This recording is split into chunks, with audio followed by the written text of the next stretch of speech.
Upholding a ban on same-sex marriage last year, Judge Jeffrey Sutton said, 19 states have exercised their powers to expand a definition of marriage that until recently was universally followed going back to the earliest days of human history. In this August, pundit Phyllis Schlafly, speaking of women in the US military, said, "For all of recorded human history, combat has been a profession for young men. No nation anywhere in the world has successfully introduced women into combat units." As an anthropologist, quotes like these make me do the proverbial facepalm. Our species has existed for 200,000 years. That's a long time. If you're going to make sweeping claims about human nature and you're going to base policy on them, then you'd better do your homework.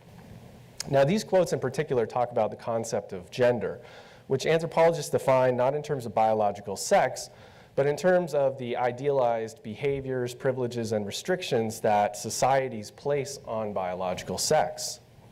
So how can we begin to understand something so nuanced with such a long history throughout space and time? Well, written history can only get us so far, but archaeology can help us get the rest of the way. For this reason, my dissertation will focus on the impact and the experience of gender in Central European prehistory. Now, gender, like other aspects of identity, is affected by various factors, including the size and complexity of our society, the ways we make our living, and our belief systems.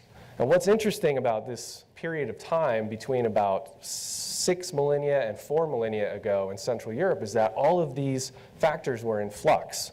Accordingly, I'd like to study these 6 archaeological populations you see on the timeline who existed during this time period in southern Poland.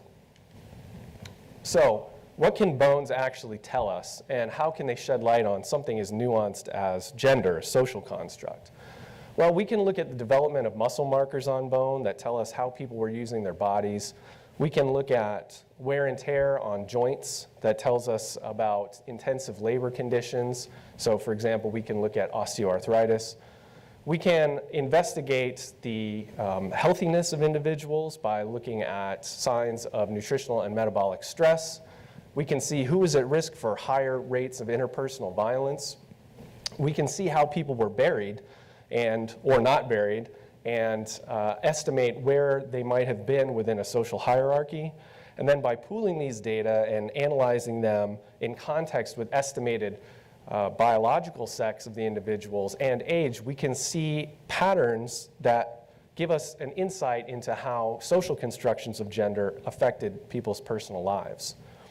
All of this is admittedly a small piece of the immense puzzle that is human nature and human history, but maybe these proverbially speaking skeletons might give us some kind of insight and educate our talking heads. Thank you very much.